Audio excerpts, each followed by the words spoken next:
Buenos días, ánimo. Bueno, hoy va a ser un día especial, no de cosas gratas, sino algo muy doloroso. Es la herencia de una política equivocada, fracasada para enfrentar la violencia en el país. Como todos sabemos, se dejaron de atender las causas que originan la violencia, se abandonó al pueblo, se abandonó a los jóvenes y se quiso enfrentar el problema de la inseguridad y de la violencia con el uso de la fuerza, con medidas coercitivas. Se declaró la guerra y esto produjo más violencia y lo que nunca se había visto. Se crearon en el país fosas clandestinas para enterrar cuerpos de seres humanos. Una etapa, un periodo muy triste para México. Ahora tenemos que informar sobre las fosas clandestinas porque, aunque duele, tenemos que saber lo que realmente sucedió y desgraciadamente sigue pasando, porque no se puede de la noche a la mañana terminar con estas herencias de inseguridad y de violencia. Desde luego que estamos atendiendo las causas, creo que ese es el cambio principal, el que ya no estamos apostando a enfrentar la violencia con la violencia, el mal con el mal, que ahora se están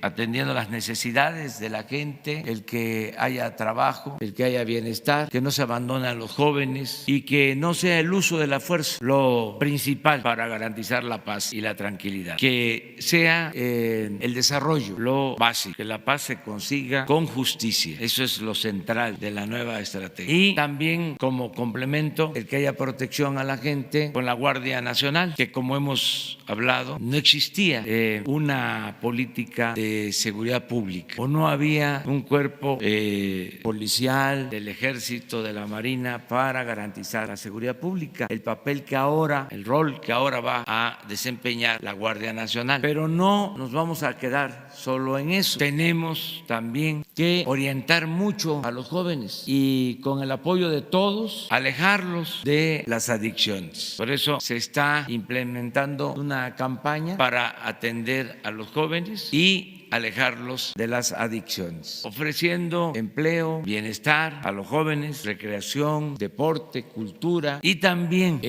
rehabilitación, que no se tiene o no lo suficiente. De modo que queremos que los jóvenes se alejen de las drogas, que se detenga el consumo de drogas. Ese es el objetivo, porque si no atendemos lo relacionado con el incremento al consumo de las drogas, vamos a tener más dificultad en todo. Vamos a tener más problemas para garantizar la paz y la tranquilidad. Además, es humano, profundamente humano, el que acudamos para abrazar a los jóvenes, para sacar a los jóvenes de esa tentación, quitarles esa tentación y conducirlos por el camino del bien, de la felicidad verdadera, no de la felicidad efímera que puede significar el consumo de las drogas y que resulta al final terrible, fatal. Por eso, hoy mismo, ahora, les vamos a dar a conocer tanto lo que se está haciendo en la identificación de fosas clandestinas, la identificación de cuerpos con el apoyo de familiares de víctimas y, al mismo tiempo, ya la introducción a la campaña dirigida a los jóvenes para que se alejen de las drogas. Y pido apoyo a todos los mexicanos. Es una campaña nacional, que ya deje de ser algo oculto lo que está sucediendo con el consumo de drogas, que salga a la luz y que se vea con seriedad, con responsabilidad, no a la ligera, y mucho menos que se haga apología de esta dolorosa situación de inseguridad, de violencia, esta salida falsa que no tiene nada que ver con la felicidad verdadera. Entonces, vamos a pedirle a Alejandro que nos informe sobre lo de las fosas clandestinas y, posteriormente, Jesús nos va a exponer en lo general en qué consiste la campaña para alejar a los jóvenes de la drogadicción. Con su autorización, señor presidente, muy buenos días tengan todas y todos ustedes. Bueno, el día de hoy vamos a presentar el primer informe oficial que, en materia de ubicación y registro de fosas clandestinas, cuerpos y restos humanos encontrados en estas, se presentan en nuestro país. Hay que señalar que, a pesar de que este es un fenómeno que tiene ya muchos años de existencia en nuestro país, siempre se ocultó o minimizó la información. Incluso se envió al marasmo de los datos estadísticos donde los casos de desaparición forzada o desaparición por particulares se mezclaban con los datos de homicidio sometidos todos los días, a pesar de que la mayor parte de los restos encontrados en las fosas clandestinas se habían cometido con muchos años de anterioridad. Por eso es muy importante, en primer lugar, ubicar la definición del concepto de qué vamos a entender en estos registros que se estarán presentando periódicamente cada 15 días al Gabinete de Seguridad del Presidente de la República.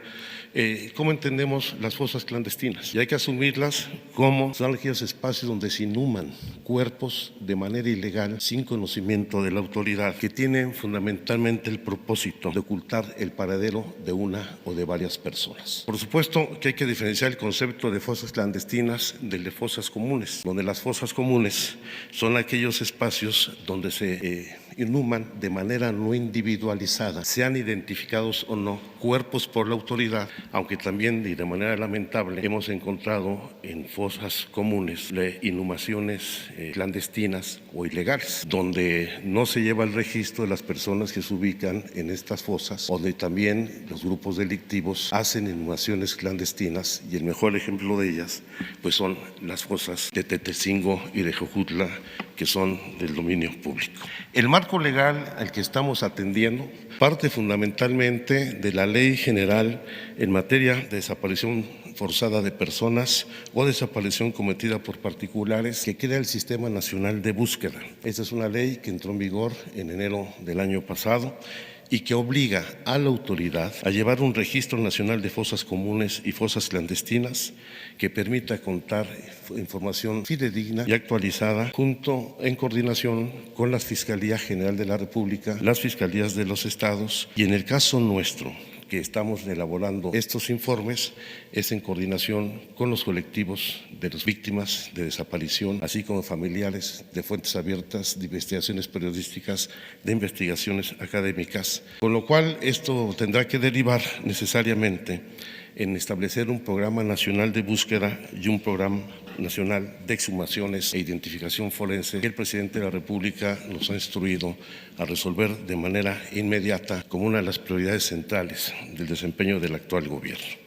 El trabajo que estamos desarrollando nos va a permitir, en primer lugar, identificar los padrones diferenciados de violencia en los estados y municipios del país y los mecanismos que necesitamos desarrollar, las capacidades institucionales que tenemos que desarrollar para registrar e identificar los cuerpos de las víctimas. Este trabajo deberá no solamente reconocer la magnitud del problema, sino establecer las acciones para enfrentarlo y resolverlo, conocer lo complejo de esta realidad, contar con información del contexto en que se desarrolla y, lo que es fundamental, contribuir al acceso a la verdad y a la justicia para las víctimas y que estos delitos no queden impunes. Como señalaba al principio, no existe ningún registro oficial. Este es el primero que vamos a presentar, comprende el periodo del 1 de diciembre al día de ayer, 13 de mayo a las 24 horas, lo que no quiere decir que no estemos llevando a cabo el registro de las fosas que con anterioridad se identificaron. Este es un proceso que por lo menos tiene que remitirnos a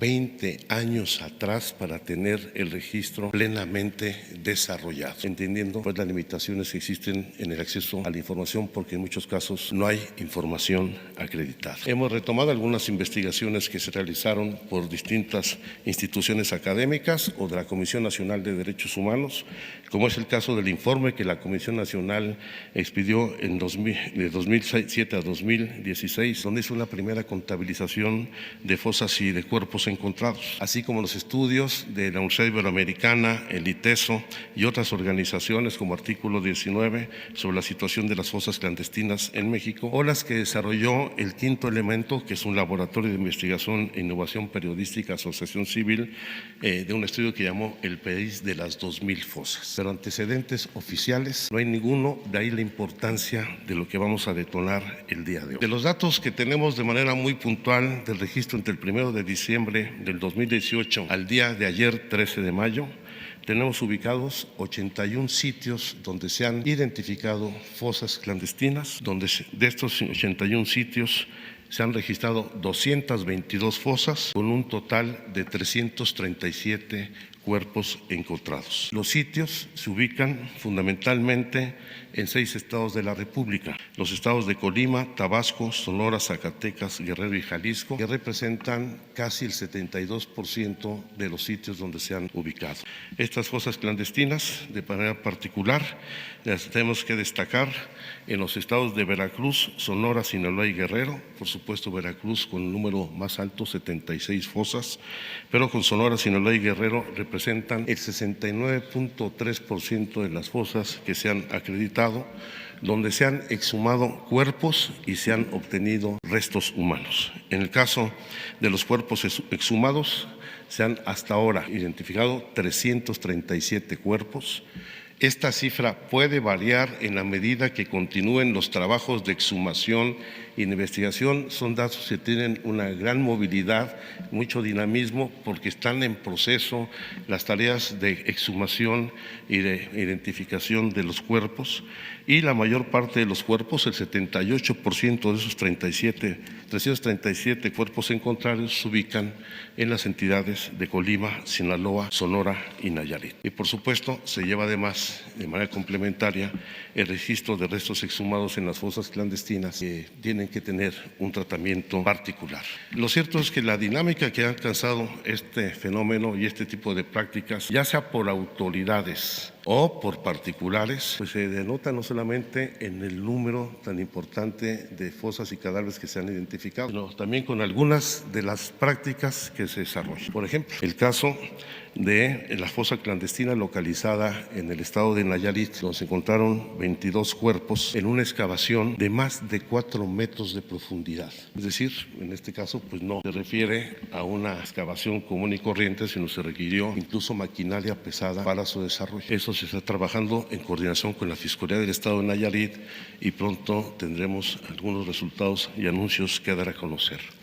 O casos como los que se han ubicado en el estado de Guerrero, donde en las zonas de mayor presencia de este tipo de fosas ya tenemos fosas prefabricadas e incluso fosas recicladas, donde ya ha habido exhumaciones que están utilizando por los grupos delictivos. Toda esta información la estamos georreferenciando, tanto la que tenemos entre el 1 de diciembre del día de ayer, como la información que nos han proporcionado la Fiscalía General, las Fiscalías de los estados. Estamos buscando integrar las carpetas de investigación, y de manera muy particular, yo quiero destacarlo, los colectivos de familiares que desarrollan actividades de búsqueda, o las propias familias, la gente que tiene ya muchos años realizando esta investigación. Toda esta información se está georreferenciando. Estos son los puntos que van asociados al corredor delictivo en el país, con lo cual vamos a desarrollar programas regionales de búsqueda y acompañamiento de los familiares, para que las labores de búsqueda y más adelante las de identificación de los cuerpos sean mucho más eficaces. Voy a poner solamente un ejemplo de lo que estamos haciendo en el estado de Guerrero, en una de las regiones de mayor incidencia de violencia delictiva. Este es un polígono que se desarrolla entre los municipios de Taxco, Iguala, Chilpancingo, Huitzuco, alcanza hasta San Miguel en Totolapan, Tepecuacuilco, Ocula, Metlapa, en donde con la información que hasta ahora se ha ido obteniendo y la georreferenciación de la misma, estamos ubicando los polígonos de actuación en las labores de búsqueda, tratar de no solamente sistematizar la información, sino utilizando nuevas tecnologías. Ponemos el ejemplo de cómo este sistema de detección, conocido como LIDAR, que limpia la superficie de toda la vegetación o de todos los objetos que están sobre la superficie, permite identificar. Este es un polígono de 60 metros cuadrados en el estado de Guerrero, en donde ya con la información que tenemos de las fosas encontradas, donde se han dado positivos en sus búsquedas, podemos llegar a un nivel de detalle como el siguiente, donde vamos a encontrar, lamentablemente, con esta información, este nivel de concentración, de densidad en el número de fosas que se encuentran, en este caso específico, en este polígono de actuación, en la idea de ir concentrando de mejor manera los trabajos de exhumación e identificación de los cuerpos. Por eso, y atendiendo las instrucciones del señor presidente, tanto la Subsecretaría de Derechos Humanos como también la Unidad de Políticas en Materias Humanos, y particularmente la Comisión Nacional de Búsqueda, que es el órgano responsable de estas tareas, de acuerdo a la legislación, estamos llevando a cabo 4 acciones muy importantes. En primer lugar, se está revisando y actualizando el Registro Nacional de Personas Desaparecidas, que, hay que decirlo, no existe ni tiene en realidad información confiable. Prácticamente habrá que revisar la integración del mismo y construir un registro nuevo, como lo estamos haciendo con este Registro Nacional de Fosas, que se está integrando, ya lo decía, con información de la Comisión Nacional de Búsqueda, la Subsecretaría, las Fiscalías General y de los estados y los colectivos de víctimas, así como las fuentes abiertas, que son un primer punto de referencia que en todos y cada uno de los casos estamos yendo a verificar en campo directamente. Y eso se complementa con las tareas de investigación y de trabajos en campo que tanto la Subsecretaría como la Comisión Nacional de Búsqueda está desarrollando en todo el país, en todos aquellos lugares donde recibimos denuncias anónimas o abiertas, tenemos indicio de que existe la posibilidad de una fosa, estamos yendo directamente, en ocasiones acompañados con las fiscalías, en ocasiones acompañados de los familiares o directamente la propia Comisión Nacional de Búsqueda. A partir de ello, señalaba yo al principio, la Comisión Nacional de Búsqueda estará entregando quincenalmente un reporte sobre el registro de fosas, cuerpos encontrados y sitios al presidente de la República y al Gabinete de Seguridad Pública, y en particular estamos en 2 momentos que van a ser muy importantes. Uno, la conclusión del diagnóstico nacional forense que levantamos durante el mes de abril en toda la República, en coordinación con la Fiscalía General de la República, las fiscalías de los estados y los servicios forenses de cada entidad e incluso en algunos municipios, para conocer de manera fidedigna las capacidades no solamente de infraestructura, equipamiento, sino también de recursos humanos para enfrentar esta emergencia forense por la que está atravesando el país. Durante todo el mes de abril se levantó este diagnóstico, estamos en la fase de confirmar los datos, se están validando y estamos en condiciones de presentar a la brevedad posible al presidente de la República las conclusiones para detonar lo que es un programa emergente para enfrentar la crisis de materia forense, en donde además de desarrollar las capacidades institucionales, infraestructura, equipamiento, el desarrollo de recursos humanos, queremos dar prioridad al trato digno a los cuerpos, a su derecho a la identidad, a la identificación, a la entrega a sus familiares y que tengan un destino digno donde ser depositados estos cuerpos. Para ello, y con el apoyo de servicios periciales de la Fiscalía General, de la División Científica de la Policía Federal, del Comité Internacional de la Cruz Roja, de las oficinas del Alto Comisionado de Naciones Unidas, el equipo de antropología forense de Argentina, los colectivos de las víctimas, estamos concluyendo ya la elaboración de los planes regionales de búsqueda y acompañamiento de las familias, así como el Programa Nacional de Exhumaciones e Identificación Forenses, que considera la creación de un sistema en el cual no solamente homologaremos los procesos y la información, sino daremos atención a las demandas de las víctimas. El presidente de la República nos ha instruido a que todo el programa emergente de exhumación e identificación forense lo tomemos como una prioridad y esperamos cumplir con esta responsabilidad a la brevedad posible, teniendo resultados este mismo año. Es cuanto, señor presidente. Si les parece, escuchamos a Jesús en lo de la campaña y luego abrimos. Sí, muy buenos días. Con su permiso, señor presidente. La idea era presentar ahora la Estrategia Nacional contra las Adicciones, que involucra a varias secretarías de Estado, a organismos de ciudadanos, como organismos internacionales. Aquí están presentados la Secretaría de Gobernación, Educación, Salud, Trabajo, Bienestar, Economía, Seguridad y organismos desconcentrados y descentralizados de estas secretarías, incluyendo el Instituto Mexicano del Seguro Social, el ISSSTE y la Secretaría de Salud en particular, porque la idea de esta estrategia nacional es cambiar completamente la narrativa, la idea y sobre todo el prejuicio que existe socialmente, construido a partir de la guerra contra el narcotráfico, que como lo ha explicado ahora el licenciado Alejandro Encinas, pues ha sembrado de cadáveres nuestro país. Y la idea ahora es atender las causas de la violencia y en particular el tema de las adicciones viene a ser fundamental. Como explicaba el presidente de la República, venimos de épocas aciagas en las que se abandonó a los jóvenes, a los niños, a las familias, a su suerte. Regiones enteras del país que estaban abandonadas a su suerte. Entonces, la idea es recuperar, dignificar la situación de los jóvenes y los niños, y en particular en materia de adicciones, pues se está estableciendo una estrategia que plantea la participación de todas estas secretarías y de estos organismos a partir de de 3 pilares que tenemos. Primero, no vamos a dar la explicación completa de toda la estrategia, solo es aquí la presentación van a ser 3 pilares de la campaña, que es, de la estrategia. Uno es educación y habilidades para la vida, es un tema central. Sin información, sin educación, sin conocimiento del cuerpo, sin saber qué provocan las sustancias en el cuerpo de uno, en su cabeza, en la mentalidad, no tenemos certeza de cómo combatirlas. En ese sentido, tenemos que incorporar, en lugar de la persecución, la estigmatización o criminalización de las personas que usan alguna sustancia psicoactiva o droga, tenemos que buscar la dignificación, el respeto a sus derechos y la ayuda. Son personas quienes dependen para estar bien, consumir una sustancia, requieren de ayuda médica, requieren de ayuda social, requieren de la ayuda de la familia, de los amigos, y no de la estigmatización, la persecución y la discriminación que han sufrido hasta este momento. Por eso el pilar 1 es educación, habilidades para la vida. ¿Le puede regresar tantito? El segundo pilar, la prevención, promoción y rehabilitación de la salud mental, es algo también muy importante, porque el consumo de tabaco,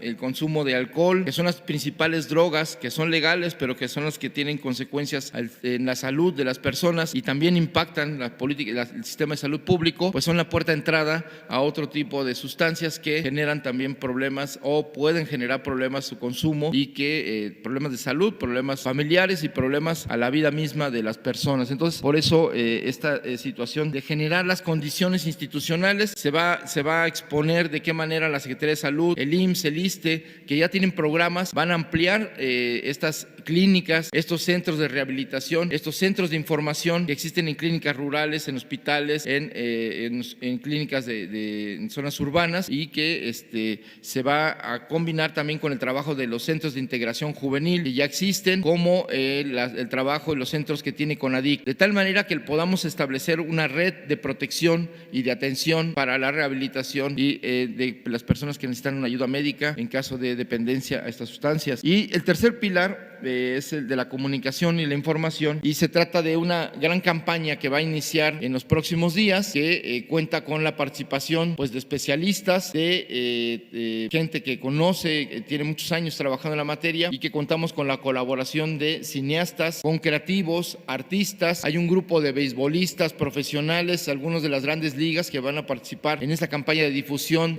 para los niños, para los jóvenes, futbolistas, atletas que están relacionados en la Comisión Nacional del Deporte, que también es una aliada en esta tarea, y que participarán, por un lado, también van dando mensajes, son gente de referencia para las personas, y también van a ayudarnos con sus mensajes. La idea de esta campaña tiene, parte de la idea de que no podemos atender o combatir la adicción o las adicciones a sustancias psicoactivas o al tabaco o al alcohol, dando, a través de los prejuicios, o estigmatizando a la gente, o poniéndonos, en la familia, o en el salón de clases, o en el centro de trabajo, o en los espacios donde se reflexiona y se habla de estos temas, desde un principio de decirle a la gente qué hacer. Necesitamos construir un puente de diálogo. Por lo tanto, de acuerdo a los estándares internacionales, la Organización de las Naciones Unidas para el Combate de las Adicciones ha lanzado varias campañas muy efectivas. Una que inicia con un proceso de encuentro, de diálogo, de acercamiento, que ellos denominan Escucha Primero. Aquí en México la vamos a tropicalizar, como se dice coloquialmente, con un llamado a Escuchemos Primero, que es la manera en cómo podemos acercarnos. No hay manera de combatir este tipo de comportamientos sociales, de adicciones o de intentos de fugarse de la realidad, porque es a veces el dolor de una situación traumática, a veces la propia situación que enfrentan los jóvenes o los niños, a falta de apoyo, se recurren a pues a los amigos y de ahí a otros tipos de situaciones que terminan las adicciones, ¿no? Pero eso tiene que ver con el abandono y la falta de políticas públicas. Entonces, la idea en este primer llamado a la acción a la sociedad es escuchemos primero, que los padres de familia escuchemos a los hijos, que los hermanos y las hermanas escuchemos a nuestros hermanos, que los compañeros de los salones de clase en nuestras escuelas tomemos atención sobre nuestras compañeras y compañeros y podamos escuchar qué les pasa, que el maestro pueda escuchar a sus alumnos, que la autoridad escuche también a los jóvenes, qué tienen que decir, por las que están pasando, qué necesidades tienen y cómo podemos ayudar para que podamos vivir mejor en general. Este llamado a escuchar primero, pues no es solamente una consigna, un eslogan o un llamado a la acción, como se dice en las campañas. Es también un llamado a la civilización, a la sensibilización, a decir que para poder resolver los problemas que tenemos necesitamos escucharnos, informarnos para poder actuar en conjunto. En este caso, se trata de un llamado a la acción desde el gobierno para que sociedad y gobierno y sociedad con sociedad podamos trabajar juntos para combatir las adicciones. Por eso, en esta primer acercamiento de Escuchemos Primero, vamos a presentarles un material que es parte de esta campaña. Hay otras... Se va a desplegar a lo largo del año todos los materiales en tiempos oficiales en radio y televisión. Va a establecerse campañas regionales. El próximo jueves vamos a explicar toda la estrategia. El consumo de sustancias no es igual en las regiones del país. Hay lugares que concentran el consumo de ciertas sustancias, por ejemplo la cocaína, en centros turísticos, en centros urbanos. Por ejemplo, el uso de las metanfetaminas en el norte del país, el cristal, es muy grave y que tiene que estar asociado con la falta de oportunidades a los jóvenes y niños en esas ciudades fronterizas o del norte, pero también a los procesos de trabajo, de explotación laboral, donde para poder desarrollar 2 jornadas de hasta 16, 18 horas, pues hay trabajadores o trabajadoras que recurren a las anfetaminas o a otro tipo de drogas para poder soportar esas jornadas de trabajo. Entonces, en esa complejidad se va a establecer una estrategia nacional que les vamos a explicar y en este momento solo les dejamos un primer acercamiento a este llamado a Escuchemos Primero para poder resolver este asunto que también tiene consecuencias en la inseguridad, en la desarticulación de las comunidades y por lo tanto también en temas de violencia y la economía criminal que rodea y alimenta este ciclo de violencia que ya hemos visto las consecuencias con este tema de los desaparecidos, los muertos y con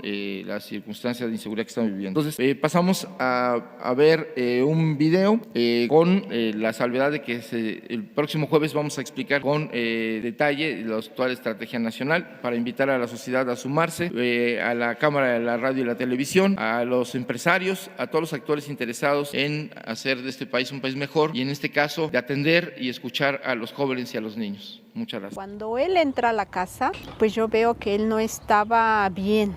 Su mirada era así como extraviada, sus movimientos eran así como con mucho letargo. Yo noté que algo le estaba pasando, que no era alcohol. Empecé a descubrir su ansiedad, faltas puntuales a la casa, su incomunicación con nosotros, su alojamiento más con sus amigos y descubrí en su cartera el consumo. ¿Qué es lo que descubrió? Era cocaína. Empiezo la adicción a los 14 años, problemas con mis hermanos, mis padres. Enojo, frustración, tristeza, llanto.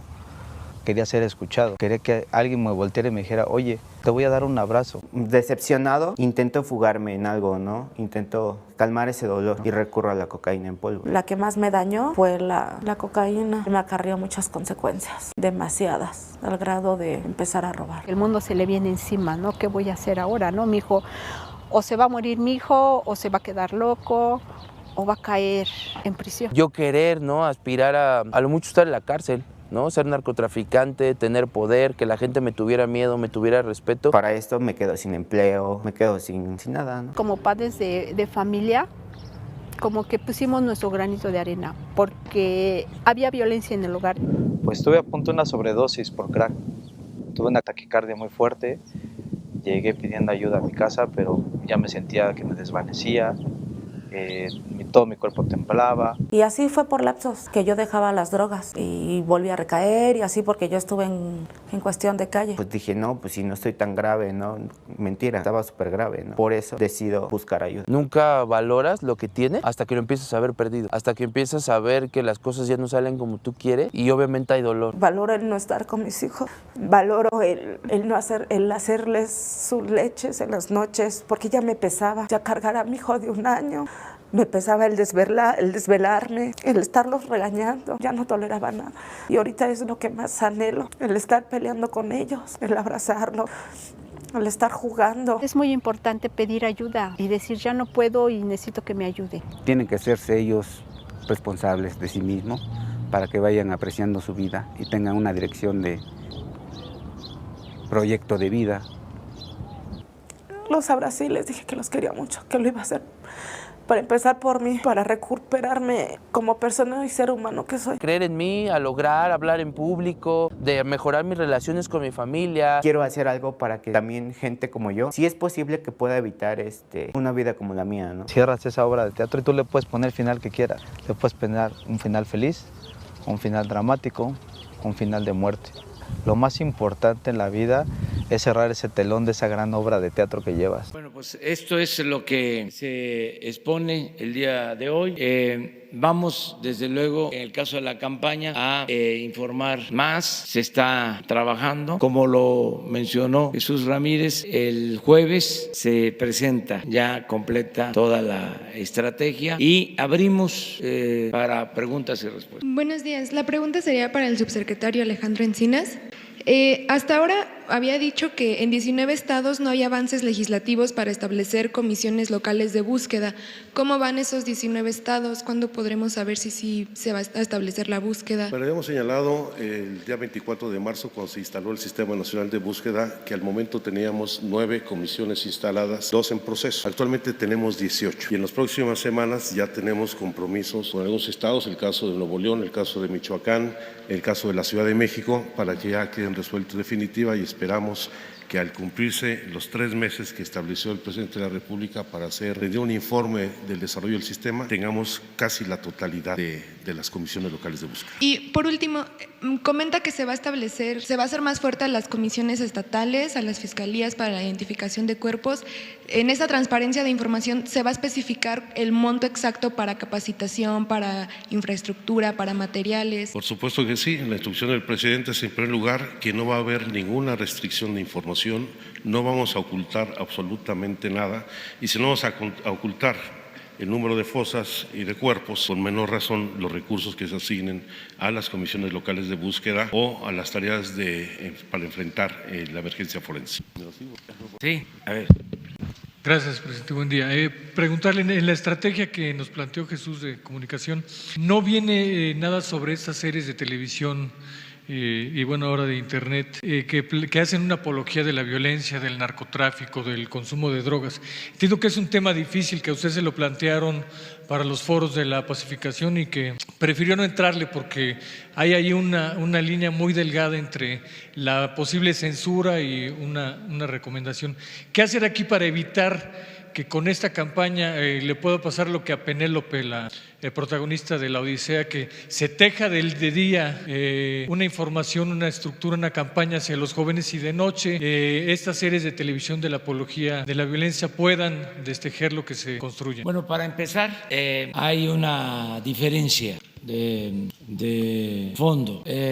No había una campaña. Entonces, aun cuando existe la difusión de series con este tema, no había nada que informar del daño que ocasiona la droga. Entonces, ya es un avance el que podamos enfrentar el problema, que se transparente, que se haga público, visible, que no se oculte y tengamos confianza en que la gente va a internalizar el mensaje, sobre todo los jóvenes, y esto va a crear ya mecanismos de defensa ante cualquier otra insinuación, otro modelo de vida. Esto es lo opuesto y ya es un avance en ese sentido, sin limitar libertades, nada más que tenemos nosotros el derecho también de exponer el daño que se ocasiona con las drogas y desatar esta campaña. Vamos a destinar la mayor parte del tiempo oficial a este propósito, porque tenemos que detener el consumo.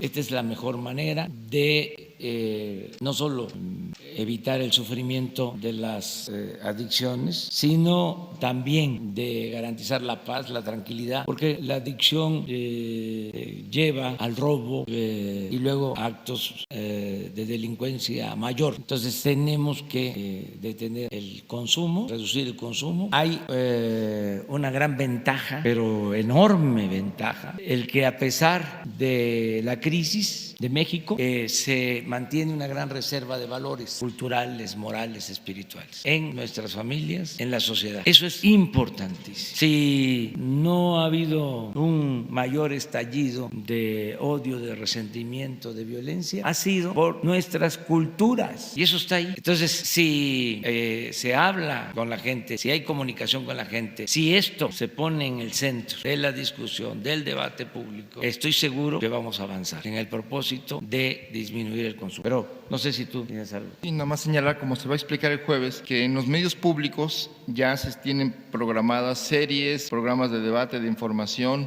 y una serie de diferentes animaciones, programas para niños, para adolescentes, pues de tal manera que estamos pensando contrarrestar, digamos, contrapesar. Efectivamente, como dice el presidente de la República, somos defensores de las libertades y no se trata de censurar a nadie, sino pues crear un debate y generar también contrastes y contrapesos. Perfecto, gracias, presidente. La segunda pregunta que quería hacérsela yo con base en este libro es AMLO con los pies en la tierra, escrito José Agustín Ortiz Pinchetti, una gente que ha sido cercana a usted. Usted escribe el epílogo, en la contraportada recomienda el libro, lo cual significa que es una biografía, diría yo, autorizada.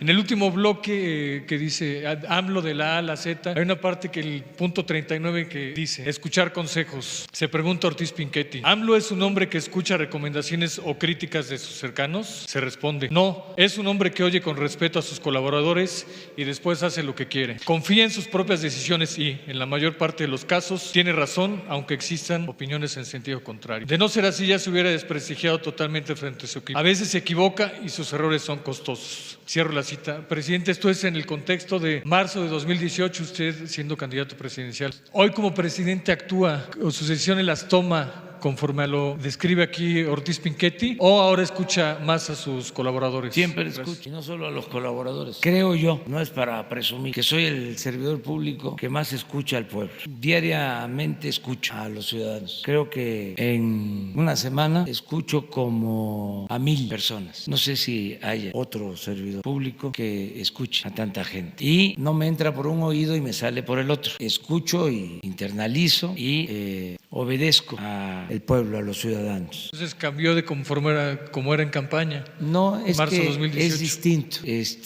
Muchas veces se hace la diferencia entre el ciudadano, entre el pueblo y el experto, el analista político. Entonces, como los analistas, los llamados expertos, pues no son tan objetivos ni tan profesionales, pues a ellos los leo, los escucho, pero no necesariamente les hago caso. Imagínense si yo me pongo a hacerle caso a todos los que opinan de cómo está el gobierno, si yo le hago caso a los que sostienen que está en quiebra y no tiene remedio Pemex, pues entonces no habría nada que hacer. Yo sostengo lo contrario, no coincido. Sé que Pemex tiene dificultades financieras porque fue una empresa mal administrada, saqueada, pero tiene al mismo tiempo mucho potencial, tiene muchos recursos, tiene una gran reserva de petróleo, tiene trabajadores de primera, obreros, técnicos. Entonces, en eso no coincido, como en otras cosas, pero sí escucho a la gente y escucho también a los colaboradores. Estos trabajos, imagínense cómo podría yo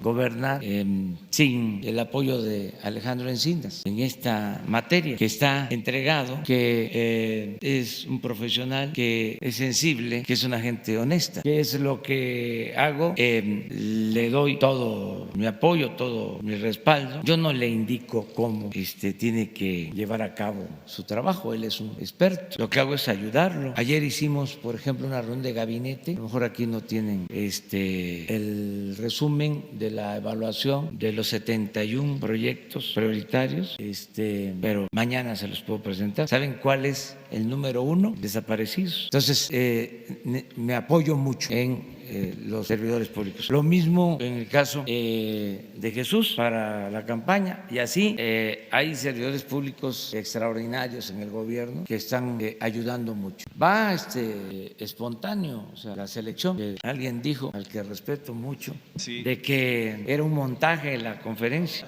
No. Sí, señor presidente, buenos días. Jaime Hernández, de Bajo Palabra. En el contexto de la campaña que acaban de anunciar para limitar el consumo de drogas dirigidas a los jóvenes, ¿considera usted que también debería ser necesario generar políticas de control de consumos dirigidas a funcionarios federales, incluyendo a personal del Poder Judicial, por ser quienes deberían de ser ejemplo y evitar así estigmatizar solo a los jóvenes como consumidores? Sí, a todos, pero lo mejor es convencer, persuadir, prevenir, no solo castigar. La campaña tiene que ser preventiva en todo sentido. Desde luego, si se comete un delito, pues se tiene que castigar al responsable. Pero el objetivo es que no caigan los jóvenes en el consumo de drogas. Ese es el propósito, dar opciones, dar alternativas, que los jóvenes sean atendidos, que no les falte la posibilidad de estudiar, que tengan oportunidad para trabajar, que tengan posibilidad de tener acceso a la recreación, al deporte, a la felicidad,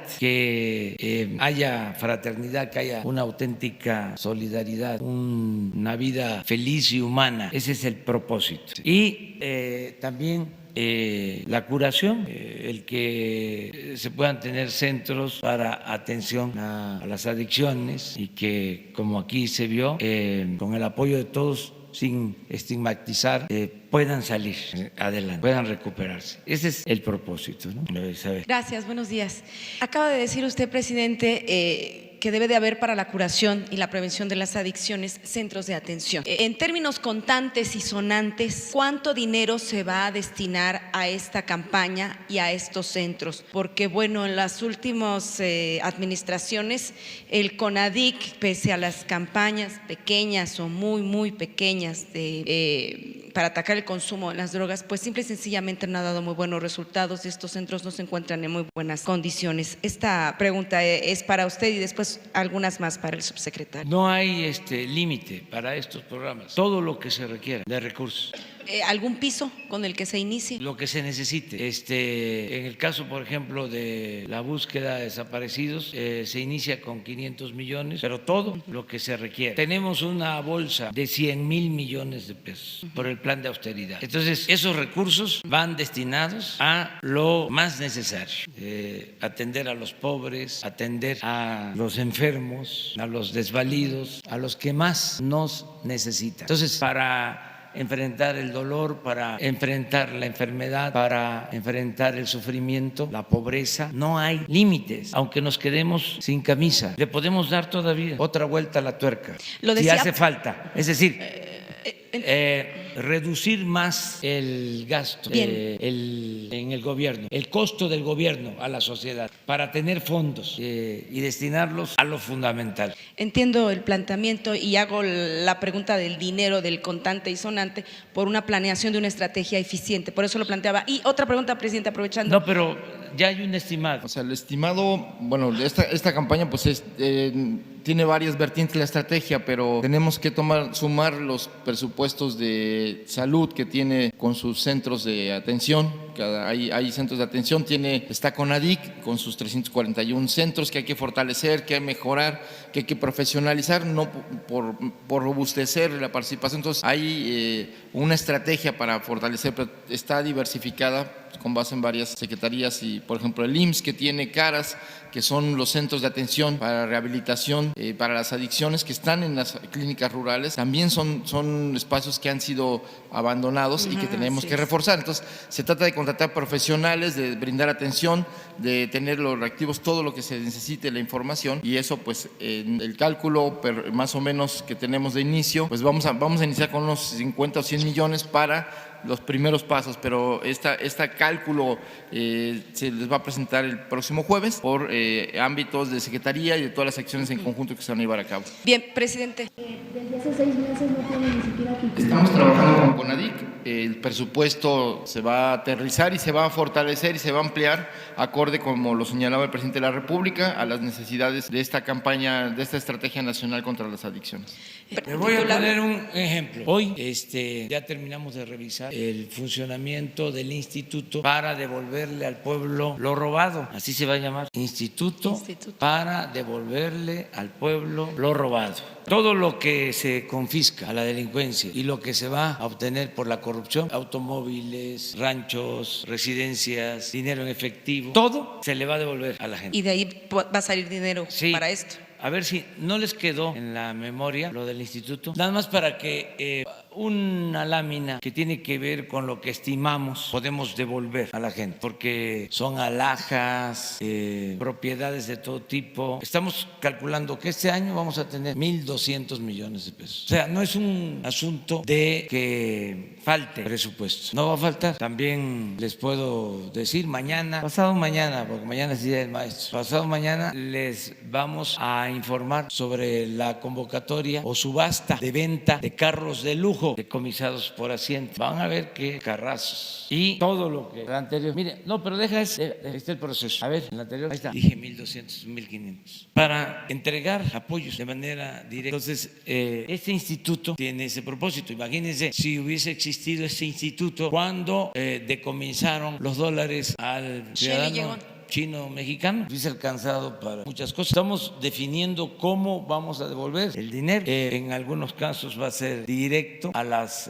sociedades de padres de familia, de las escuelas, para el mantenimiento, para la construcción de unidades deportivas, para ambulancias, para caminos, todo lo que pueda hacerse con este apoyo. Entonces, es un poco por la cuestión del presupuesto. O sea, sí hay presupuesto. En el último libro, en la salida, así inicio el capítulo sobre corrupción. Sostengo que el problema de México no es la falta de presupuesto, sino la corrupción. En medio de todo esto, presidente, y de esta campaña, ¿dónde quedan estas diferentes iniciativas para legalizar el consumo lúdico y medicinal de la marihuana? ¿Va a la par, no va a la par? Vamos, ¿va a tener que esperar más tiempo? Vamos poco a poco. O sea, primero, atender las causas. Todos los programas de bienestar, que son fundamentales. Segundo, para verlo así, de manera esquemática, pero puntual, la Guardia Nacional. Tercero, la campaña dirigida a los jóvenes. Cuarto, lo que tiene que ver con los acuerdos con el gobierno de Estados Unidos para que también allá se implemente una campaña de orientación a los jóvenes y se disminuya el consumo. Y 5,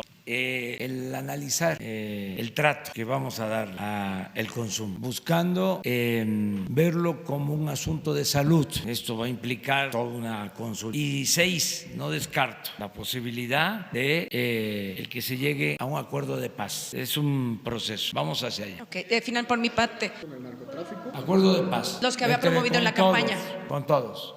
Es todos aportarnos bien. Nada más finalmente para el subsecretario y aprovechar, perdón, presidente, ¿cuándo se va a reunir con el Consejo Asesor Empresarial por mi parte y preguntarle al subsecretario Encinas de estos restos que ya detectaron, que ya localizaron, cuántos son científicamente identificables y por cuánto tiempo? Y si podría establecer el periodo en que el gobierno actual se va a dedicar a localizar y a identificar los restos que hay en las fosas. Porque si es a partir del 1 de diciembre en adelante y si hay un límite hacia el pasado, sobre todo por la cuestión científica y de costo. Gracias. Nada más breve para que Alejandro tenga la palabra.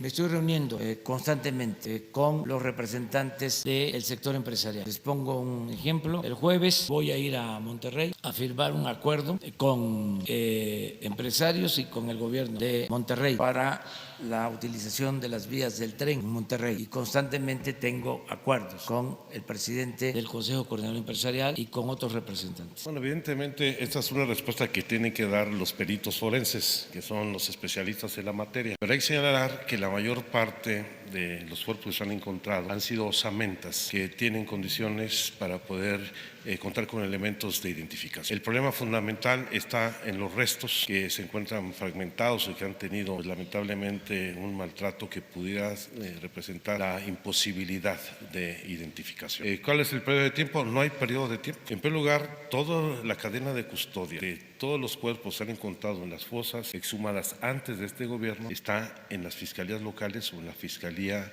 General, de modo tal de que existe el resguardo y el cuidado de estos restos que tienen que continuarse con las tareas de identificación. Y vamos a seguir en todo el proceso, independientemente de la longevidad de las fosas clandestinas o sean recientes, para identificar todos los cuerpos encontrados. Estamos hablando de 26,000 cuerpos no identificados en los servicios forenses, que es distinto de los que están en las fiscalías.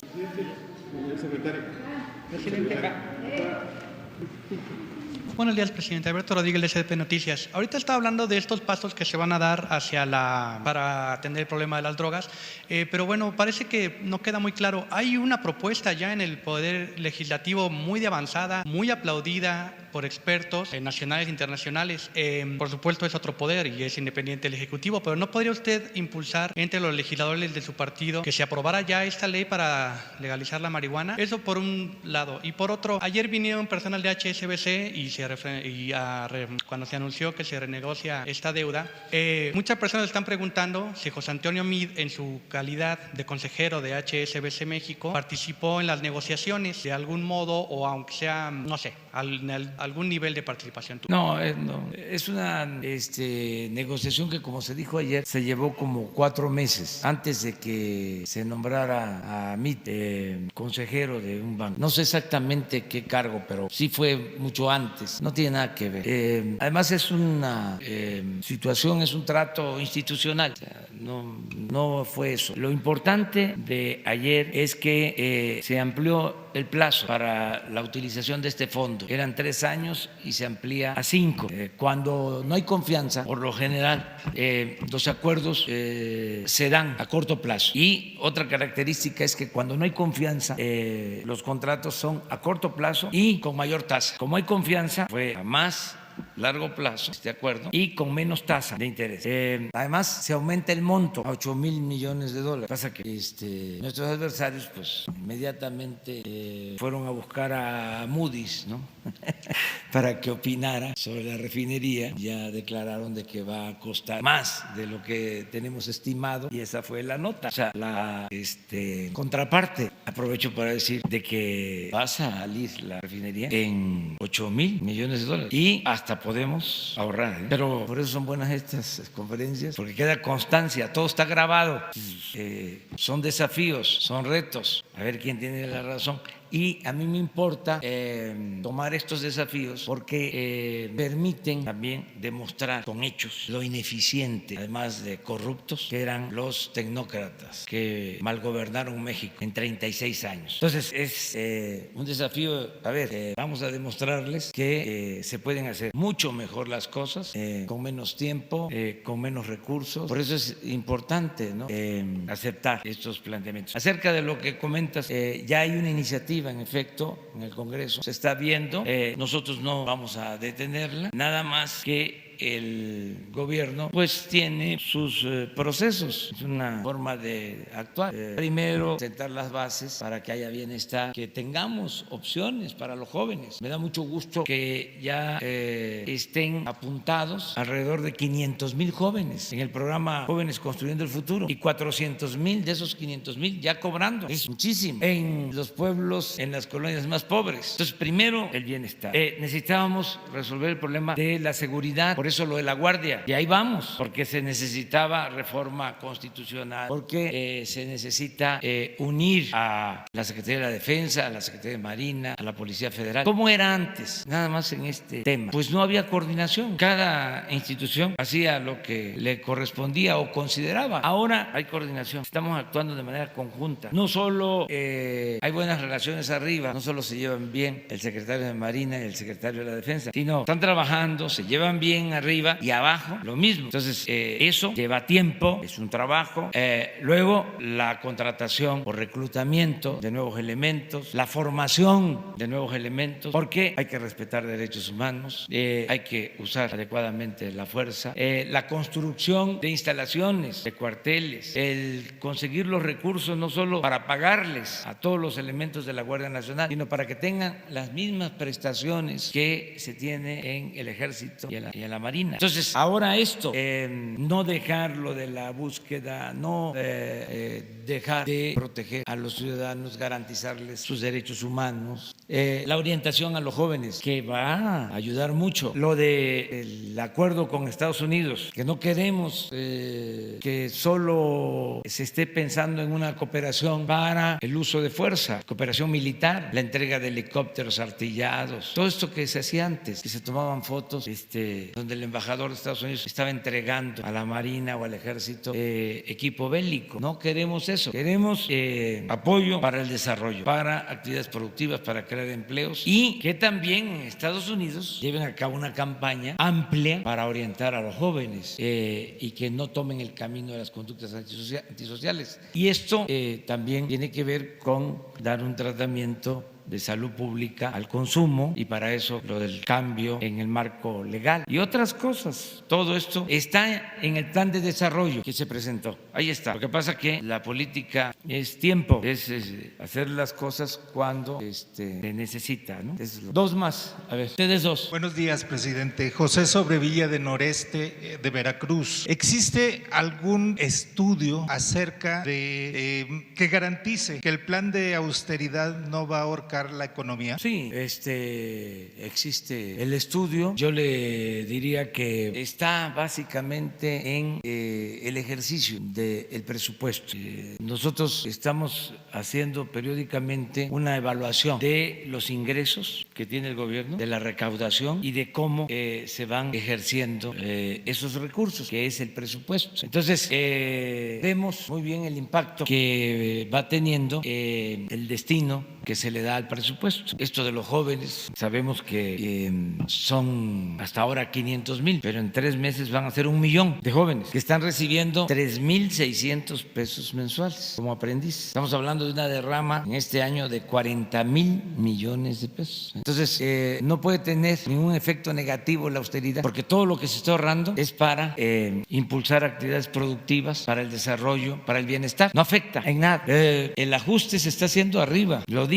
Vamos a bajarle a los de arriba para aumentarle a los de abajo, y eso es lo que estamos haciendo. Sin embargo, ¿ha habido alguna repercusión en algunos programas que se han retirado? Ninguno, al contrario, eso era gasto y muchas veces corrupción. ¿Qué pasa? Que el gobierno era un aparato burocrático, oneroso, costosísimo, improductivo, un gobierno incapaz de atender las necesidades de la gente, un gobierno ineficiente. Entonces todo el dinero se quedaba. Hoy leí ahí una nota en el Universal que decía: se dejaron de entregar a las ONGs 6,000 millones de pesos. Pues sí, quieren que yo les diga cómo se entregaba el dinero, pues a qué empresas, pues lo vamos a tener que decir. O sea, una semana, ¿no? Déjenme que yo ordene. O sea, ¿se acuerdan de que decían que eran 300,000 niños los de las estancias infantiles? Pues resultó que eran nada más 200,000, 100,000 niños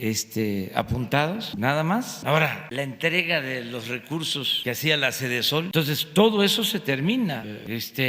Ya no hay ese gobierno y no afecta, al contrario, porque todo lo que se está ahorrando es para la gente. Me lo dicen en los actos, me dice la gente: no nos mande el dinero por el gobierno, porque no nos llega, mándelo de manera directa. Y así está, de la tesorería a la gente, sin intermediarios. Entonces se repartía todo y no llegaba. Además, hasta en el caso de las ONGs, ¿cómo es lo de ONG? Es organización no gubernamental. Entonces es el que busca financiamiento de empresas, de la sociedad civil, de organismos internacionales, pero no del gobierno. ¿Y qué pasaba también? Tiene que ver, organizas tu sociedad, recibes dinero del gobierno para cualquier causa y haces tu aparato burocrático. El director del instituto independiente, la ONG, tiene su sueldo, pero también tiene sus ayudantes, sus asesores, tiene viáticos para ir pues a París y hay una convención de organizaciones no gubernamentales. Y resulta que a el que va dirigido el apoyo pues no le llega o le llega con moche, no porque se lo hayan robado, que también sucedía, sino porque ahí se gastó todo. Se organizan, por ejemplo, un congreso, un taller, y ahí se quedó el dinero. Hubo un caso, más que hasta pena recordarlo, la pena ajena, de una asociación de estas, de la sociedad civil, que recibió 1,000 millones de pesos para apoyar a migrantes. No, eso es un asunto de ustedes. O sea,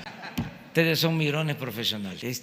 Pero digo, ya no, eso no. Y también aclaro que no todos son iguales, sí, para no generalizar, pero sí, por lo pronto se detiene. Y ya vamos viendo cómo se le hace hacia adelante. Por lo pronto lo detenemos, porque también si empezamos con excepciones, es como el caso de las delegaciones del gobierno. No crean, dentro del gobierno, todos los secretarios o la mayoría justifican que necesita tener los delegados, como era antes. Y la instrucción es ya no hay delegados, porque habían estados en que existían hasta 20 delegados del gobierno federal, 20 delegaciones. Entonces se decidió una representación del gobierno federal. Antes se acostumbraba que si le iba mal a un político, se iba de delegado, del ISSSTE a un estado, y así lo atendían. Por eso todavía son inercias. Llego a unos estados y yo quiero servir, yo puedo ser delegado del ISSSTE. No, primo hermano, si eso ya no hay, ya se acabó. ¿Por qué se hace esto de que aquí se descubre algo mal aquí y se desaparece? Se descubre algo mal aquí y se desaparece. ¿Por qué el gobierno no hace un trabajo de investigación, de depuración, de sanear sistemas? ¿Y por qué este autoritarismo para decir, aquí mal, encontramos un caso, desaparece? No, pero no es autoritarismo, es no ser cómplices de la corrupción. Y sí hay investigación, y no solo hay investigación, se procede. En el caso de lo que era la Sedesol, todo el expediente, todo lo que se descubrió, se está remitiendo a la Fiscalía General. Todo. Lo de las plantas de fertilizantes que compraron a sobreprecio a la Fiscalía. No vamos nosotros a ser cómplices precisamente por lo que tú dices. Y bueno, ¿por qué no se denuncia? Todo se denuncia, no deja de denunciarse nada. Les voy a adelantar algo. Se van a terminar las condonaciones de impuestos, por ejemplo, porque ya estamos terminando una investigación de cómo se condonaron impuestos por miles de millones de pesos en el periodo neoliberal. Y eso se termina. No es justo que pague impuestos el pueblo raso, todo el que consume pague impuestos, porque ahí va incluido un impuesto, los trabajadores, todos, comerciantes, empresarios, pero había un grupo selecto, privilegiado. A partir de que tengamos ya la investigación terminada, la próxima semana, les adelanto, voy a emitir un decreto que no tiene nada que ver con el autoritarismo, dentro de mis facultades. Ustedes saben que el presidente de México tiene facultad para condonar impuestos, pues voy a renunciar a esa facultad y durante el sexenio no va a haber condonaciones de impuestos. Vamos a ver, gente. Aclarando que no es lo mismo condonar que devolver. De acuerdo a la ley hay una devolución que se tiene que hacer para que no vayan nuestros adversarios a hacer un escándalo. Sí se entiende, ¿verdad? ¿A quién va dirigido? O sea, o tengo que ser más específico. ¿Más específico todavía? Bueno, a los que han sido privilegiados, allegados al régimen y que les han condonado muchísimo dinero. Espérense la semana próxima. O sea, no, si no terminamos todavía, limpiar de corrupción del gobierno y llevar a cabo la transformación lleva algún tiempo. Vamos hasta demasiado a prisa, pero les vamos a dar a conocer cuánto se condonó por sexenio, hasta donde tengamos información, ¿sí? Cuando menos los últimos 3 sexenios, ¿sí? Acuérdense ustedes, es que de estas cosas ya no se quieren acordar algunos. Hay amnesia, espérame. Acuérdense que cuando Fox se inició el Instituto de la Transparencia y la primera decisión importante del Instituto de la Transparencia fue reservar, imagínense la contradicción, el Instituto de la Transparencia reserva la información acerca de la condonación de impuestos que autoriza Fox hasta este año, que nosotros, porque se vence y a partir de que ya se vence el término, ya se puede dar a conocer a quién se les condonó. Pero ¿qué creen? Que ya se ampararon algunos y el Poder Judicial les dio amparo para que no se dé a conocer el monto que se les condonó. Entonces por eso ya he tomado la decisión, es una facultad que tengo como presidente de condonar impuestos. Entonces voy a renunciar a esa facultad con un decreto primero y luego en septiembre que envíe la ley de ingresos para el año próximo, se elimina. Pero voy a hacer el compromiso que durante el sexenio no hay condonación de impuestos para beneficio de una minoría, porque es completamente injusto. No es posible que todos paguemos impuestos, todos, porque yo estando en oposición siempre me buscaban para encontrar de que no pagaba yo mis impuestos, de los libros que escribía, siempre estuve al corriente y pagaba mis impuestos y ahora pago mis impuestos, pero no es mi caso, son todos los trabajadores. ¿Quiénes pagan más impuestos sobre la renta en México? Los trabajadores, los asalariados, los trabajadores. Sí, entonces ustedes ¿están a favor o están en contra de que ya no se condone los impuestos a los machuchones? A ver, que levanten la mano los que están en contra de esta medida, que levanten la mano los que están a favor. Ya ganamos. Bueno, la semana próxima nos vemos. Adiós, adiós. Señor presidente, una pregunta.